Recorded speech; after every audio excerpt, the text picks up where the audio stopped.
Hello everyone. नमस्कार दोस्तों। True IAS and PCS में आप सभी का स्वागत है। देखो, अब हम बात करते हैं, जैसा कि पार्लियामेंट और स्टेट लेजिस्लेचर को हम लोग साइमल्टेनियसली लेकर चल रहे हैं। और प्रीवियस लेक्चर तक हम लोगों ने ये वाली बात कर ली थी। अगर मैं प्रीवियस लेक्चर नहीं बोलूँ, अगर मैं सिर्फ पार्लियामेंट के चैप्टर की बात करूँ, तो उसके कंटेक्स्ट में हमने ये देख लिया था कि कॉम्पोजिशन क्या होती है राज्यसभा की और कॉम्पोजिशन क्या होती है लोकसभा की। ठीक है। अब अगर हम लोग पार्लियामेंट में बात करें, तो जनता के द्वारा डायरेक्ट चुने हुए प्रतिनिधि, हमें पता है कि वो लोकसभा में जाकर बैठते हैं, है ना। जनता के द्वारा डायरेक्ट चुने हुए प्रतिनिधि वो लोकसभा में जाकर बैठते हैं, जिनको हम लोग एक टाइटल देते हैं। और टाइटल में हम लोग उनको बोलते हैं मेंबर ऑफ पार्लियामेंट, यानी कि एमपी। ठीक है। अब एक ही हाउस होता है जो कि जनता के प्रतिनिधियों को डायरेक्ट रिप्रेजेंट करता है, वो होता है लोकसभा। अब अगर लोकसभा जो होता है, और जैसा कि अगर मैं प्रेजेंट कंटेक्स्ट में बात करूं, 2024 में लोकसभा के चुनाव आने वाले हैं। ठीक है। अब अगर आप में से अभी तक पॉलिटी का थोड़ा बहुत रूप अगर किसी को नहीं पता है, तो हम जो सिस्टम ऑफ इलेक्शंस, अब ये जो टॉपिक पढ़ने जा रहे हैं ना, ये आपकी बहुत मदद करने वाला है साल 2023 और साल 2024 के पेपरों में।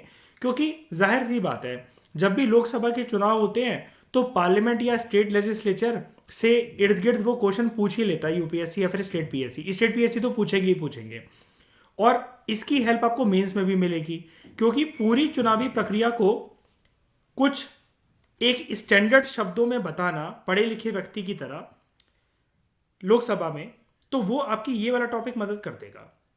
तो बात करते हैं system of election to the Lok Sabha. Lok Sabha में जब भी चुनाव होते हैं तो उसकी प्रक्रिया क्या होती है, कैसे होते हैं वो चुनाव। तो देखो, जो अलग अलग एस्पेक्ट्स हैं जो कि रिलेटेड है लोकसभा के चुनाव से, वो कुछ ऐसे हैं। सबसे पहले एस्पेक्ट्स को समझते हैं कि जब लोकसभा के चुनाव होते हैं, देखो चुनाव में एक चीज बहुत सिंपल है, उसमें तो डिबेट एंड डिस्कशन का कोई मुद्दा ही नहीं है। देखो, ये है एक पर्सन जो कि वोटर है, ये लोकसभा के चुनाव में किसी एक अन्य पर्सन को वोट देने जा रहा है, और इसको अगर थंपिंग मेजोरिटी प्राप्त हो गई तो ये लोकसभा के लिए ये बन जाएगा एमपी, और ये पार्लियामेंट में जाके बैठेगा और लोकसभा के घर में जाकर बैठेगा। और इसका, अब क्योंकि मेंबर ऑफ पार्लियामेंट है और पार्लियामेंट लॉ मेकिंग हाउस है, तो ये जाकर देश में जो कानून बनेंगे उसमें इसका योगदान होगा। ठीक है। फिर चाहे किसी पार्टी से हो, चाहे निर्दलीय हो, इंडिपेंडेंट हो, वो हम बात करेंगे कि पार्टी और निर्दलीय वाला क्या रहता है। ठीक है। लेकिन अभी लोकसभा के चुनाव में, चुनाव की प्रक्रिया तो यही होती है, एक वोटर और एक पर्सन होगा जिसको वोट मिलेगा। ठीक है। एक पर्सन जो इलेक्शन में वोट करने गया है, एक जो इलेक्शन में खड़ा हुआ है। ठीक है। लेकिन इसको प्रॉपर तरीके से हमें समझना पड़ेगा। सबसे पहले लोकसभा के चुनाव के लिए पहले शस्त्र की जो हमें क्या कहते हैं जरूरत पड़ती है, वो होता है टेरिटोरियल कॉन्स्टिट्यूंसीज। ये कुछ नहीं है, मैंने आपको अभी कुछ क्लासेस पहले इंडिया का एक डायग्राम बनाया था, बनाकर दिखाया था, और हमने उसको रियल में उसकी फ़ोटो भी ली थी, जिसमें मैंने आपको ये बताया था लोकसभा के चुनाव में। ठीक है। लोकसभा के चुनाव में इसको थोड़ा सा,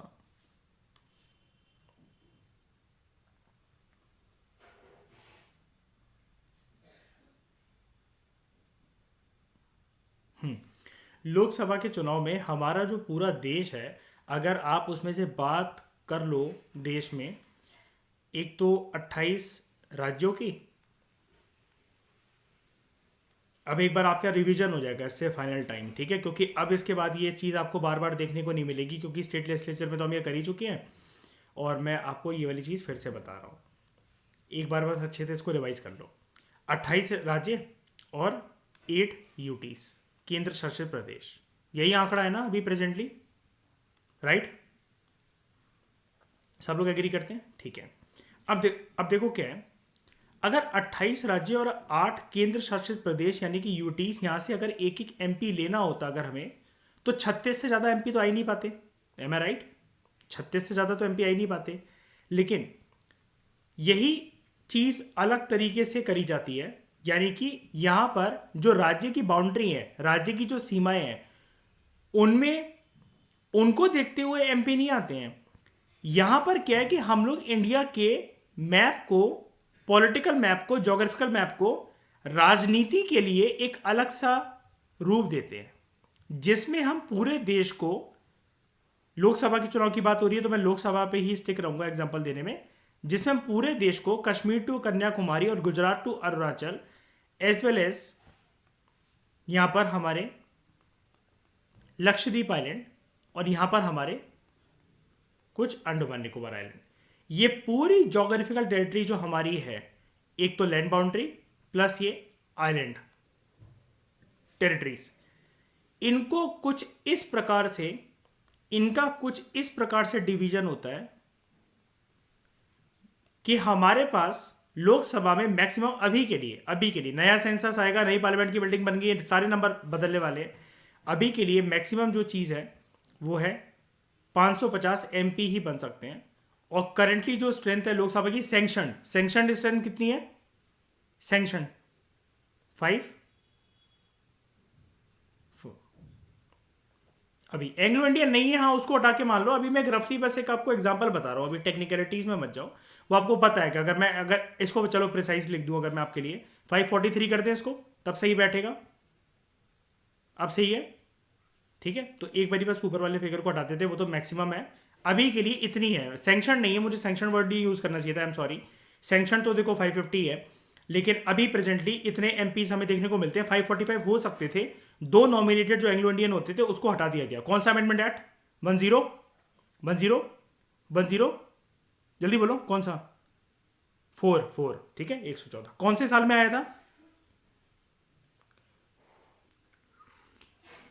हाँ, इसमें दो बातें बोली गई थी। एसटी एससी के लिए रिजर्वेशन को भी, मतलब क्या कहते हैं, जो 95th अमेंडमेंट एक्ट में बोला गया था कि एंग्लो इंडियन को देखा जाएगा अगले 10 साल बाद, और एसटी एससी को भी। इसमें से किसको कंटिन्यू रखा गया और किसको हटा दिया गया? किसकी रिजर्वेशन को या नॉमिनेशन को? हाँ, एसटी एससी को कंटिन्यू रखा गया, एंग्लो इंडियन को हटा दिया गया। अब एसटी एससी के लिए अब अगली तय सीमा क्या है? अगले 10 साल क्या उसमें लिखा गया था? कब देखा जाएगा उसको? 2030 तक। वेरी गुड, ठीक है। अब देखो, देश को ऐसे करके डिवाइड करा जाता है, ध्यान से देखना, देश को ऐसे करके डिवाइड करा जाता है।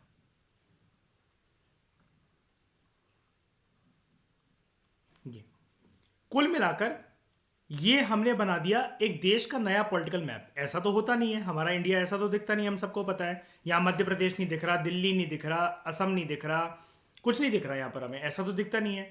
लेकिन राजनीति के लिए, लोकसभा के चुनाव के लिए, वैसे तो एक राज्य का भी विभाजन होता है जब हम लोग स्टेट लेजिस्लेचर की बात करते हैं, स्टेट लेजिस्लेटिव असेंबली इलेक्शंस के लिए। लेकिन यहाँ पर अभी हम सेंट्रल लेवल पर आ गए, पार्लियामेंट के इलेक्शंस में, लोकसभा के इलेक्शंस की बात कर रहे हैं, जहाँ पर जनता के द्वारा डायरेक्ट चुने हुए प्रतिनिधि जाने हैं पार्लियामेंट के घर में, जिसका नाम है लोकसभा, ठीक है। 543 एमपीज यहाँ पर चुने जाएंगे, जो कि आएंगे डायरेक्ट इलेक्शन से। इसके लिए पूरे देश का नक्शा कुछ ऐसा कर दिया जाता है, टेरिटोरियल कॉन्स्टिट्यूएंसीज हम लोग इनको कहते हैं, ठीक है। पूरा ऐसा बांट दिया जाता है देश। अब देखो, वापस आ जाओ, मैं आपको एक बार इसकी फोटो भी दिखा देता हूँ। आप हमेशा सोचते होगे मैं हमेशा ऐसा मैप बनाता हूँ, क्यों बनाता हूँ? लोकसभा कॉन्स्टिट्यूएंसीज इंडिया के लेवल पर, ये लो, कुछ ऐसा ही है। अब मैं यहाँ पर इतनी ड्राइंग तो कर नहीं सकता था इन बॉक्सेस में, तो ये देखो कुछ ऐसा ही है, दिख रहा है माइन्यूटली। वैसे बताओ, इंडिया का मैप ऐसा दिखता है क्या हमें? इतने राज्यों में ये प्रिंसली स्टेट का दौरा चल रहा है क्या? और ये रीसेंट इलेक्शंस है। रीसेंट क्यों बोल रहा हूँ मैं? 19 के बाद तो कोई लोकसभा के चुनाव हुए ही नहीं, अब 24 में जाके होंगे। ये है, ऐसा दिखता है मैप, ऐसे ऐसे डिवाइड कर दिया जाता है। आप हमेशा सोचते होगे ना ये कैसे, ये क्यों बनाते हो आप, तो कुछ ऐसे डिवाइड कर दिया जाता है। ये देख लो, कैसे भी मान लो, ये मान लो, ये लो,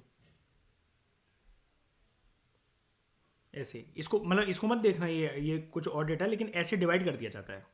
अब वो इलेक्शन कमीशन का काम है, कैसे करा जाता है, क्या सरदर्दी है, ये उसका काम है, वो हमें नहीं देखना है।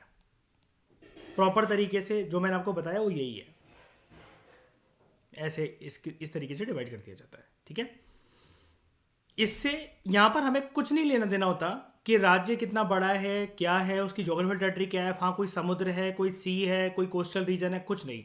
हमें सिर्फ एक चीज़ से लेना देना होता है, जब हम ये कॉन्स्टिट्यूएंसीज बना रहे होते हैं, जनसंख्या कितनी है उस रीजन की, उस राज्य की, उस केंद्र शासित प्रदेश की, उन टापुई राज्य की, island nation, island states, Andaman Nicobar island, Lakshadweep island. देखते हैं।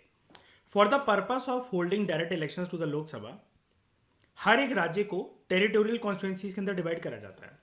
ठीक है, हर एक राज्य को टेरिटोरियल कॉन्स्टिट्यूंसीज के अंदर डिवाइड करा जाता है। इसका मतलब ये है कि अगर मैं यहाँ से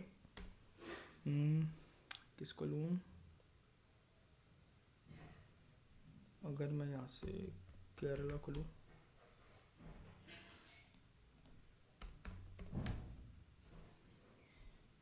ठीक है, एक बार इसको ध्यान से देख लो, क्लियर दिखाता हूँ कुछ आपको मैं। ठीक है, एक बार इसे ध्यान से देख लो।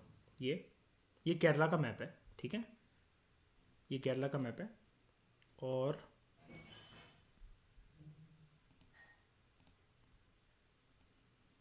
यहाँ पर देखना, मैं कुछ ऐसे ही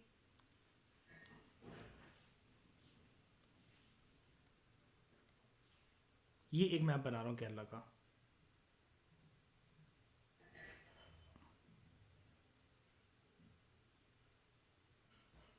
ठीक है, मान लो। अब अगर केरला का हम लोग ये कॉन्स्टिट्यूएंसी वाला मैप क्यों बना रहे हैं, उसको क्यों डिवाइड करना हमें, क्योंकि केरला के अंदर फर्दर अलग अलग स्टेट के अंदर क्या होती है, डिस्ट्रिक्ट्स, या फिर number of districts make a zone also.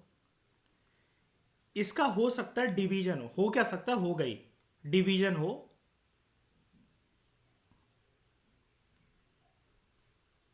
ऐसे करके। आप कहोगे ये डिवीजन क्यों, ये अलग अलग ये जो रीजन्स हैं, सर्कल हैं, गोले हैं, इसका मतलब क्या।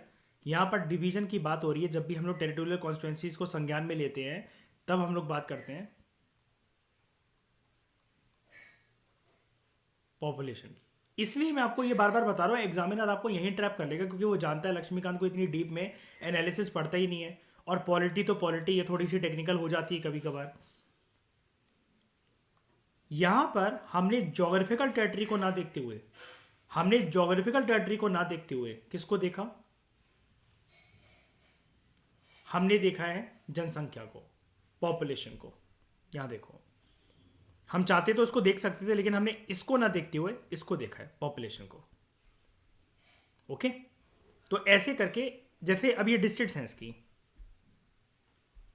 कोझिकोड, कसरगोड, कन्नूर, वायनाड, थिरुसुर, पलाक्कड़, एर्नाकुलम, इडुक्की, कोलम, कोट्टयम।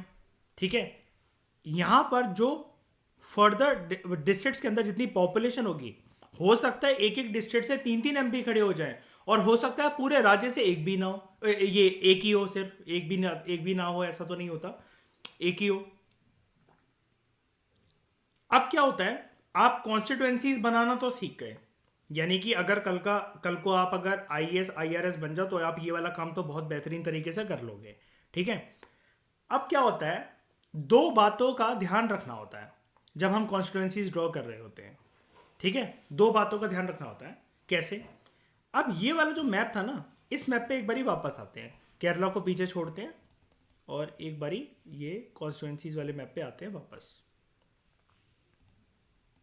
ये वाला। ठीक है,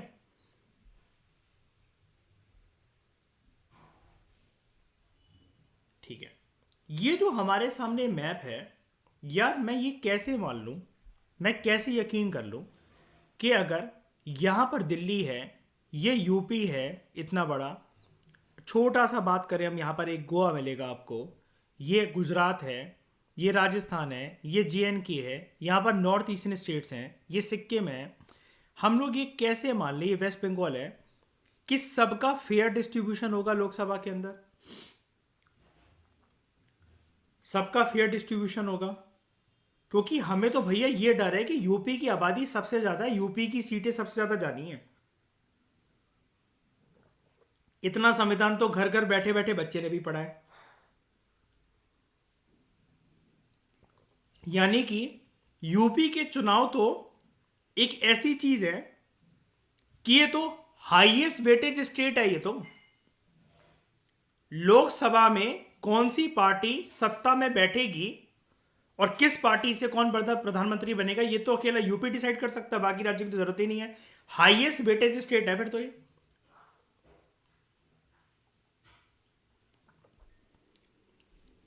लेकिन ऐसा होता नहीं है, जैसा कि हमने स्टेट लेजिस्लेचर वाले चैप्टर में भी देखा था, ऐसा होता नहीं। और मैं आपको ये पढ़ा चुका हूं, अब आपकी रिवीजन हो जाएगी एक तरीके से। क्या, ध्यान से सुनना। हर एक राज्य को, कहां गए राज्य, ये हर एक राज्यों को, बिल्कुल आराम से समझना इस चीज को। Each state is allotted a number of seats in the Lok Sabha, उसको उतनी सीट्स दी जाती है लोकसभा के अंदर, इस प्रकार से, इन सच अ मैनर, कि जो रेशियो निकल कर आए, रेशियो किसके बीच में, that the ratio between that number, जितनी डेट नंबर क्या, जितनी नंबर ऑफ सीट्स उसको मिली है उस राज्य को, नंबर ऑफ सीट्स। इसको मैं सिंप्लीफाई थोड़ा सा और कर देता हूं और बच्चों बच्चों के लेवल पे ले जाता हूं। एमपी को मान लो मिली हैं 100 सीटें, यूपी को मिली हैं 150 सीटें, गोवा को मिली हैं 1 सीट। अब ये अनफेयर डिस्ट्रीब्यूशन देख रहा है भाई, मुझे गोवा की क्या गलती है उसका, अगर वो एरिया छोटा है तो। लेकिन यहां पर किसी को बुरा नहीं मानना है, यहां पर किसी को बुरा इसलिए नहीं मानना है, ये चुनाव के अंदर जो लोकसभा के चुनाव होंगे, अगर जो हिंदुस्तान का नागरिक है उसका इलेक्टोरल वोटर आइडेंटिटी कार्ड है, तो वो चुनावी प्रक्रिया में, और 18 साल का है बकायदा, तो वो चुनावी प्रक्रिया में पार्टिसिपेट कर सकता है। अपने अपने कॉन्स्टिट्यूएंसी से एक जो सांसद बनने के उम्मीदवार है, जो मेंबर ऑफ पार्लियामेंट बनने के उम्मीदवार है, उनको जाके डायरेक्टली ईवीएम पे उनके नाम का बटन पीं करके दबाकर आ जाएगा। लेकिन हम फिलहाल अपने मुद्दे से नहीं भटकते हैं, वापस आते हैं। हर एक राज्य को इतनी सीट्स एलोकेट करी जाती है लोकसभा के अंदर, इस प्रकार से कि जो रेशियो उस नंबर के बीच में, नंबर क्या, नंबर ऑफ सीट्स जो कि दी गई है उस राज्य को लोकसभा के अंदर, कि मतलब तुम्हारे राज्य से इतनी सीटें होंगी लोकसभा में, तुम्हारे राज्य से इतनी सीटें होंगी लोकसभा में, एंड सो ऑन। वो जो नंबर ऑफ सीट उसको एलोकेट करी गई हैं, दी गई हैं, उसका जो हकदार बनाया गया है उस राज्य को। और एक तो रेशियो हमेशा कभी ऐसा तो होता नहीं है 1:2, सामने कुछ तो होना चाहिए ना। 1:2 क्या, 3:2, सामने कुछ तो होना चाहिए ना, सामने क्या, रेशियो हमेशा दो चीजों से बनता है। लेकिन यहां पर क्या है, ratio between that number and its population, जो उस राज्य की, यहां पर याद रखना, हमने जो स्टेट लेजिस्लेचर में पढ़ा था वो डिस्ट्रिक्ट वाइज हम लोग पढ़ रहे थे, क्योंकि वो राज्य लेवल पर विधानसभा के चुनाव थे। यहां पूरी लोकसभा के चुनाव है, तो सबसे पहले पूरे राज्य की जनसंख्या को हम लोग संज्ञान में लेंगे। That the ratio between that number, कि उस राज्य को, उस स्टेट को कितनी सीटें मिली हैं लोकसभा के अंदर, और उस राज्य की पॉपुलेशन क्या है, उसके हिसाब से रेशियो निकाला जाता है। और ये रेशियो, ध्यान से सुनना, सबसे इंपॉर्टेंट लाइन, ये रेशियो कुल मिलाकर दोस्तों ऐसा होना चाहिए that it should be same for all the states. अब इसको स्टूडेंट्स को समझने में थोड़ी सी दिक्कत आती है, सर मतलब क्या है इसका मतलब। तो देखो, इसका मतलब ये है, यहां से यहां तक ये सब कचड़ा था, ये सब फालतू की अंग्रेजी इंप्रेस करने के लिए, कुछ नहीं है इसका मतलब, ये सब नॉनसेंस है, ये सब बकवास। मेन जो रस छुपा हुआ है इस बात के अंदर, वो इसके अंदर छुपा हुआ है। I am highlighting it with a blue colour. जिस राज्य की जिस राज्य की जनसंख्या अगर 6 मिलियन से नीचे है, अब 1 मिलियन होता है, इसको भी समझ लेते हैं। 1 मिलियन इज इक्वल टू कितने लाख, कितने लाख, 10 लाख। तो 6 million is equal to 60 lakh. जिन राज्यों की जनसंख्या 60 लाख लौंडे लौंडियों से नीचे है, उसके पास, उसको इस ऊपर वाली प्रोविजन का फायदा नहीं मिलेगा। अब ऊपर वाली प्रोविजन का फायदा क्या नहीं मिलेगा, यानी कि यहां पर बात सिर्फ एक ही है, एक भी सीट नहीं होगी उसकी, एक भी सीट नहीं होगी उसकी। मिनिमम कितनी होनी चाहिए, इसका मतलब कल को क्वेश्चन ये आएगा आपसे, पता है, घुमा फिरा के यूपीएससी यही फंसाएगा आपको कि कितनी मिनिमम पॉपुलेशन हमने डिसाइड कर रखी है कि किसी राज्य की कितनी सीटें होंगी लोकसभा के अंदर। क्या बोलोगे आप? नहीं, it should not be less than 6 million.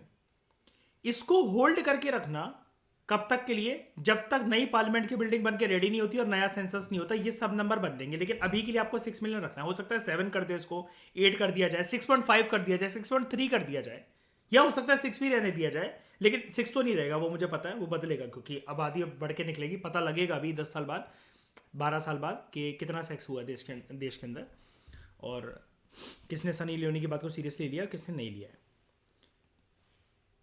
वो पागल थोड़ी ना बेचारी, वो ऐड करती फिर रही है। लेकिन इसको 1 मिनट के लिए होल्ड करते हैं और हम चलते हैं अपने पीछे एक टेबल पर। कहाँ गई वो? ये स्लाइड नंबर याद रखना एक बारी, 483, ठीक है, 483। अब देखो यहां पर खेल, ये बोला गया ना कि किसी की भी अगर 6 मिलियन से कम होगी यूटी या स्टेट की तो उसको सीटें नहीं मिलेंगी। वैसे तो चलो राज्य टर्म यूज करा गया, लेकिन चलो आप मान लो यूटी वगैरह भी इसके अंदर शामिल है, ठीक है। अब यहां पर देखो, आपको अभी हम इस पे हैं, आंध्र प्रदेश से देकर झारखंड देख रहे हैं अपनी स्क्रीन पर, और यहां पर मिनिमम से मिनिमम नंबर मुझे 2 दिख रहा है कि 2 सीटें तो मिली ही मिली हैं। चलो आगे बढ़ते हैं और राज्य को देखते हैं। ये याद रखना, राइट वाला कॉलम जो है, मैं लोकसभा के सीट की एलोकेशन की बात कर रहा हूं, ठीक है। मिनिमम 2 दिख गई मेरे को यहां पर। चलो, मिजोरम और नागालैंड की एक दिख गई, सिक्किम की भी एक दिख गई।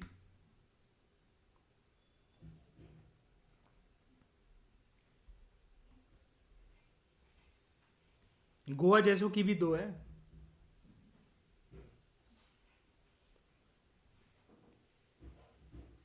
आइलैंड रीजन्स को देख लो, अंडोमान निकोबार आइलैंड, लक्षद्वीप आइलैंड, एक एक, ये एक एक तो है। इसका मतलब किसी ने भी, ये 557 है, वो क्या था, कितना था, 483। इसका मतलब 6 मिलियन से कम किसी का है ही नहीं आंकड़ा जनसंख्या का एक पर्टिकुलर रीजन में। यानी कि किसी भी चीज में भाई पीछे रह जाए कोई एक राज्य, रीजन वगैरह, इसमें पीछे नहीं रहा भाई। मतलब इतना सेक्स तो हुआ ही है कि मतलब 60 लाख लोग तो हैं ही उधर। और ऐसे ही थोड़ी ना हम टाइटल लेकर घूम रहे कि 2050 में हम लोग चाइना को ओवरटेक कर देंगे इन टर्म्स ऑफ पॉपुलेशन। ये चीज़ है। तो मुझे बताओ एक बार के लिए, सारे मजाक छोड़कर, ये पहला आपको आराम से प्रोविजन समझ में आया कि प्रोविजन क्या है? बताओ, अब तो कंफ्यूज नहीं होगी लोकसभा के चुनाव में कभी। बताओ, आगे बढ़े दूसरे प्रोविजन पे, ठीक है। अब दूसरा प्रोविजन, ये भी ठंडे दिमाग से सुनना आराम से, ये समझ डाला तो लाइफ झिंगा लाला, क्योंकि यूपीएससी बहुत ट्रैप कर देगा इसमें, कुछ भी शब्द घुमा देगा आपको, आप लोगों कि हाँ यार देखा देखा ऐसा तो लग रहा है लक्ष्मीकांत कही यार वो करके, और आप उसको करेक्ट करके मार्क करके आ जाओगे। हो सकता है एक शब्द बदल दे, 6 मिलियन का कुछ और बदल दे, जो ये रेशियो है बिटवीन डैट नंबर, और हो सकता है ratio between that number, number of seats, और बोल दे कि यहाँ पर उसका जो एरिया साइज है या साइज है जो स्टेट का, उसके हिसाब से रेशियो बनता। नहीं भाई, साइज के हिसाब से नहीं बनता, साइज के हिसाब से बन रहा होता तो हमारे सामने क्लियर क्रिस्टल क्लियर आंकड़े। क्यों बनेगा साइज के हिसाब से भाई? 28 राज्य हैं, 8 केंद्र शासित प्रदेश हैं, यही इंडिया है पूरा का पूरा। पानी में तो कोई रहता नहीं है 200 नॉटिकल माइल में।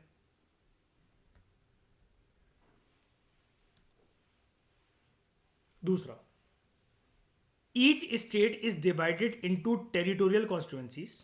अब देखो, यहां पर वो आपको बोल रहा था, मैंने आपको बनाकर दिखाया ऊपर इंडिया का मैप, ये वाला, आपके पहले प्रोविजन को समझाने के लिए, ये वाले प्रोविजन को, नंबर 1 प्रोविजन को समझाने के लिए। अब हम यहां पर केरला को पकड़ लेते हैं। हमने केरला का मैप बनाया था,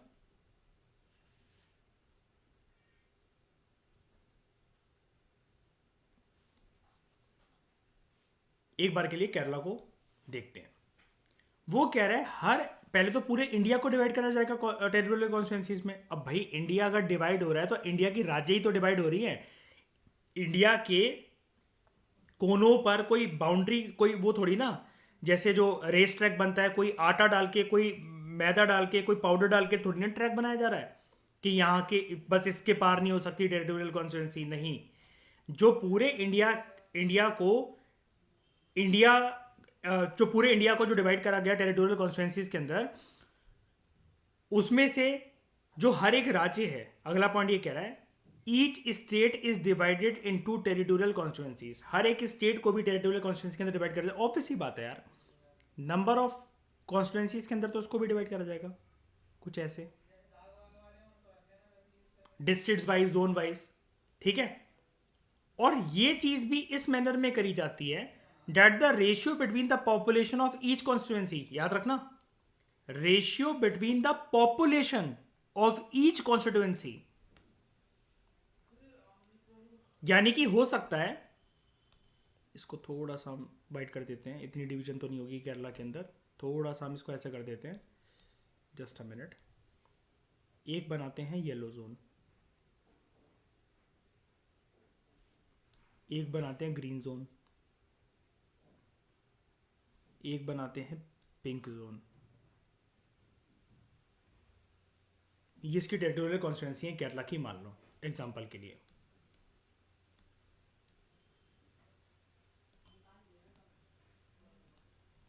ये इसकी टेरिटोरियल कॉन्स्टिट्यूंसीज है मान लो, ठीक है, केरला की।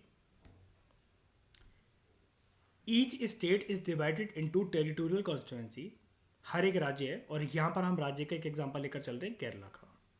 केरला इस प्रकार से डिवाइडेड होगा टेरिटोरियल कॉन्स्टिट्यूंसीज के अंदर that the ratio between the population of each constituency. अब मान लो कि मैंने यहां पर 3 कॉन्स्टिट्यूंसी बनाई है, constituency 1 yellow, constituency 2 pink, constituency 3 green.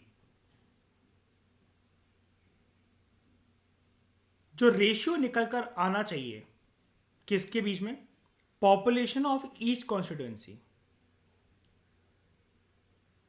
Population of each constituency, और इस कॉन्स्टिट्यूंसी को जितनी नंबर ऑफ सीट्स दी गई हैं वो पूरे राज्य के अंदर सेम होना चाहिए। सेम कैसे होना चाहिए, मतलब मान लो यहां पर सबसे बड़ा आपको क्या दिख रहा है, कौन सा कलर रीजन दिख रहा है, मतलब आप एरिया वाइज अगर बात करो ब्रॉडली, मतलब ज्यादा शार्प होने की जरूरत नहीं है, मैं 2 को ले लूं, सबसे बड़ा दिख रहा है, 2 को ले लूं।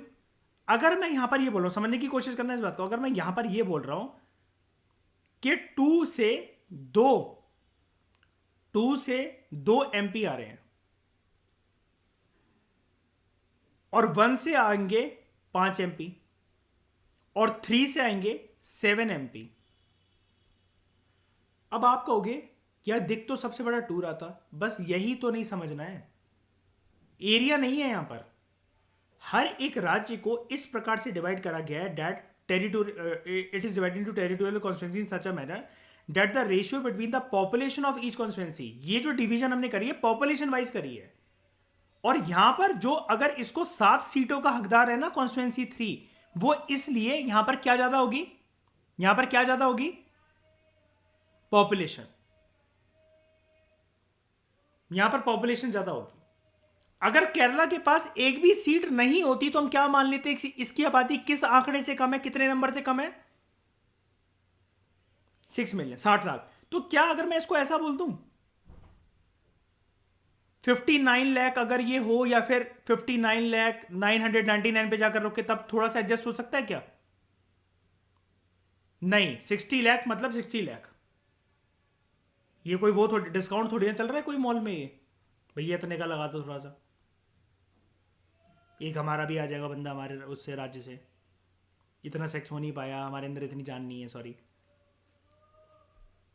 Each state is divided into territorial constituencies in such a manner that the ratio between the population of each constituency and the number of seats allotted to it, ये सेम होना चाहिए पूरे राज्य के अंदर। यानी कि यहां पर जो पॉपुलेशन के लिहाज से हमने जो नंबर ऑफ एमपीज बनाए हैं, ये बिल्कुल ऐसी ही कॉन्स्टिट्यूंसी बनाई है that it is same throughout the state. यानी कि जितना जितना डिवाइड करके हमें कॉन्स्टिट्यूंसीज बनानी थी जहां से एक एक आ सकते थे एमपी, या नंबर ऑफ एमपीज आ सकते थे, वो पॉपुलेशन को देखते हुए हमने बना लिया। ऐसे करके मैप जोनेशन होता है, मैप जोनेशन मतलब जोनल मार्किंग होती है, ऐसे करके अलग अलग जोन्स बनते हैं, एरियाज बनते हैं, रीजन बनते हैं।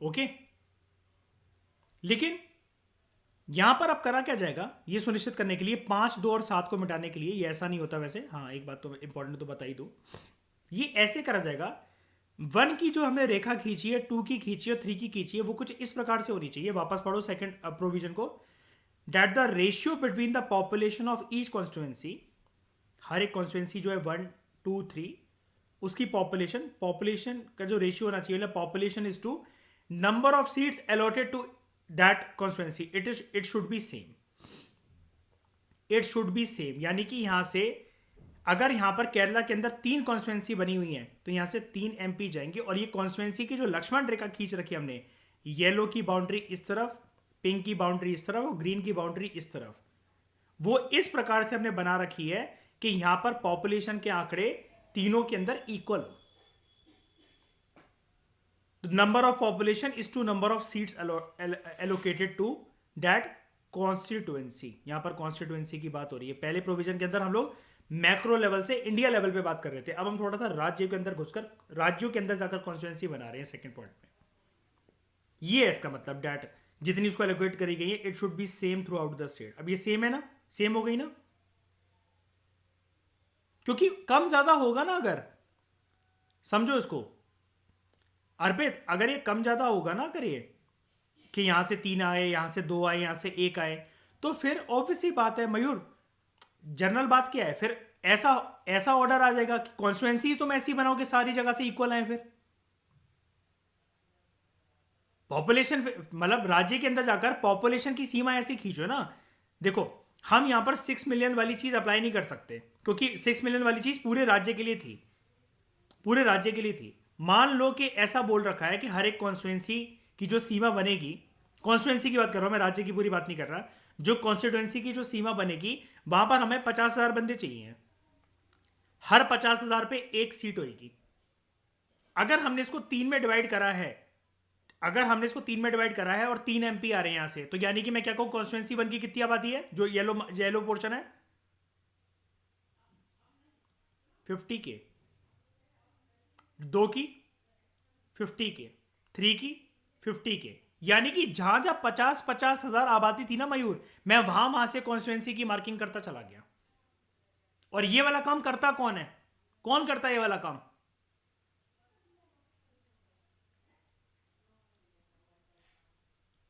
Delimitation commission. और डेलिमिटेशन कमीशन को अपॉइंट कौन करता है, कौन इसको निगरानी देखता है,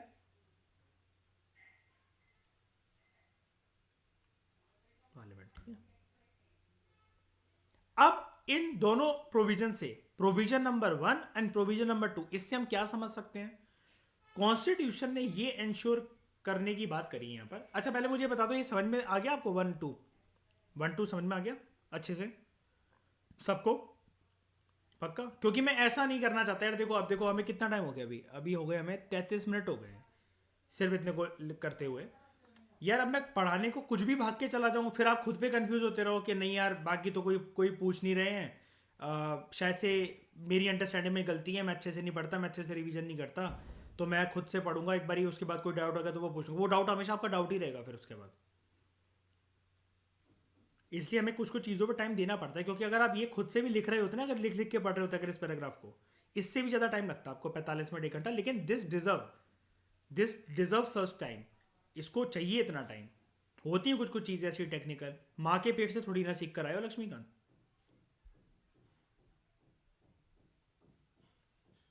तो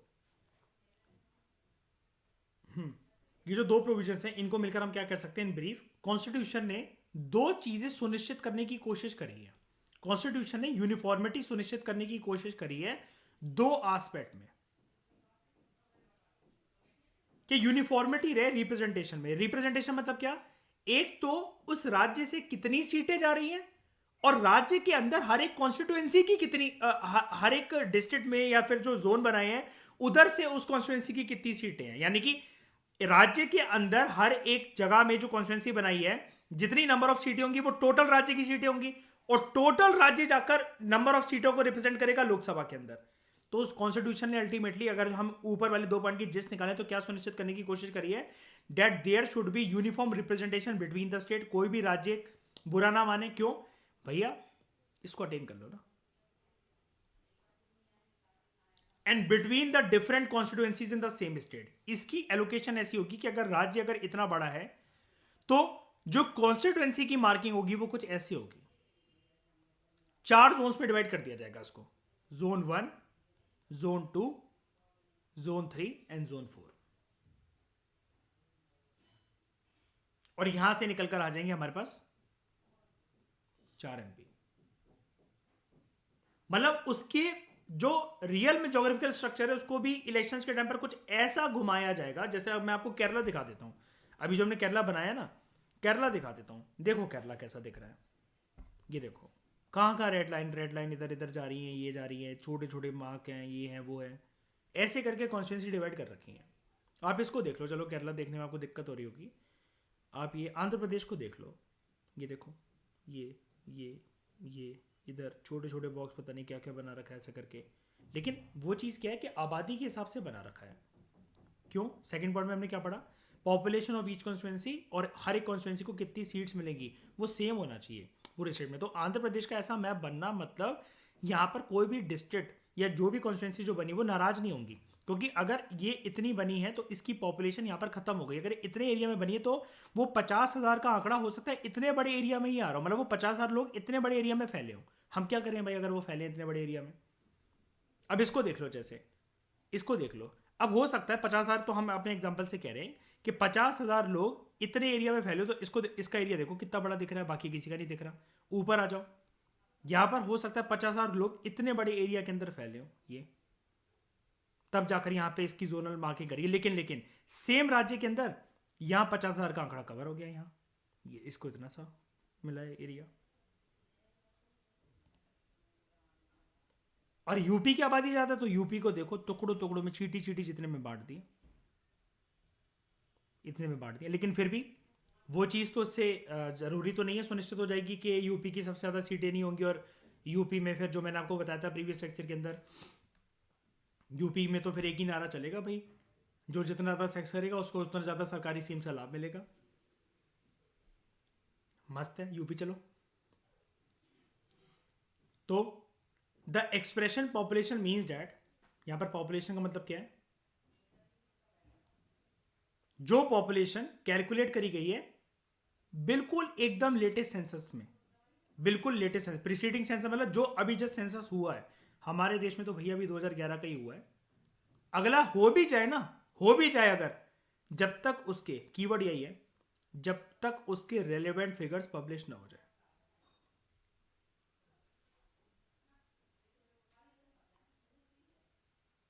अगर कल को क्वेश्चन ही आ जाए ना, मतलब एग्जामिनर के लिहाज से सोचा करो एक बार ना, ठंडे दिमाग से हर एक लाइन पे रुका करो, पूछा करो क्यों, कैसे और क्या हो सकता है इसमें। अगर कोई एग्जामिनर है ना यहां पर ट्रैप लेवल पता है क्या बनाएगा, वो कहेगा by 2026 the expression of population in political terms in India will mean that, by 2026 will mean that the census of 2021 will be used. वो कहेगा 2026 तक जो सेंसस यूज होगा वो 2021 के आंकड़ों को लेगा। 24 के बाद लोकसभा का चुनाव कब होगा, 24 से 5 साल कब, 29 में है ना, यही होगा ना। वो आपको ये बोले 2029 के अंदर 2021 का सेंसस यूज होगा, उसके फिगर्स यूज होंगे। भाई इस स्टेटमेंट को गलत कर आ जाना, ये तो किसी का बाप नहीं बता सकता है। भाई ये फ्यूचर कैसे प्रेडिक्ट कर सकते हो। अच्छा चलो ठीक है, मान लिया आपको ये पता है कि हाँ ऑब्वियस ही बात है तब तक तो सेंसस आ ही जाना है, ये आ जाना है। अरे रेलिवेंट फिगर्स उसके पब्लिश जब तक नहीं होंगे हम कैसे बोल सकते हैं। हो सकता है पार्लियामेंट अमेंडमेंट करके, जैसे उसने सीट्स फ्रीज कर रखी हैं पुराने सेंसस के बेसिस पर, तो पॉपुलेशन की डेफिनेशन को भी फ्रीज कर दे। बड़ी बात है मयूर कोई पार्लियामेंट के लिए वाला काम करना। यहां पर जो डेफिनेशन लिख रखी है अर्पित पॉपुलेशन की, कि जो प्रीसीडिंग सेंसस जिसके रेलिवेंट फिगर्स पब्लिश हो गए हैं वो माना जाएगा पॉपुलेशन, इस डेफिनेशन को चेंज करना बड़ी बात है क्या पार्लियामेंट के लिए। तो ऐसे कभी पॉलिटी में कभी ना फ्यूचरिस्टिक ट्रैप में मत फंसा करो। ये एक और बात मैं बता रहा हूं अपने एक्सपीरियंस से आपको, कि फ्यूचर में ऐसा हो सकता है। भाई फ्यूचर में कुछ नहीं हो सकता, पॉलिटी जो करंटली चल रही होती है वही चल रही होती है। फ्यूचर में अगर ऐसा हो सकता है, कुछ भी हो सकता है, तो हम तो फिर ओरिजिनल कॉन्स्टिट्यूशन को ही फॉलो कर रहे होते, जो सारी बातें हमारी की थी। राइट टू प्रॉपर्टी फिर कहां गया आज? हमारा फंडामेंटल राइट क्यों नहीं है फिर वो आज? वो चीज़ है, ठीक है। तो इस डिस्कशन में दोस्तों फिलहाल इतना ही। Thank you very much for discussion.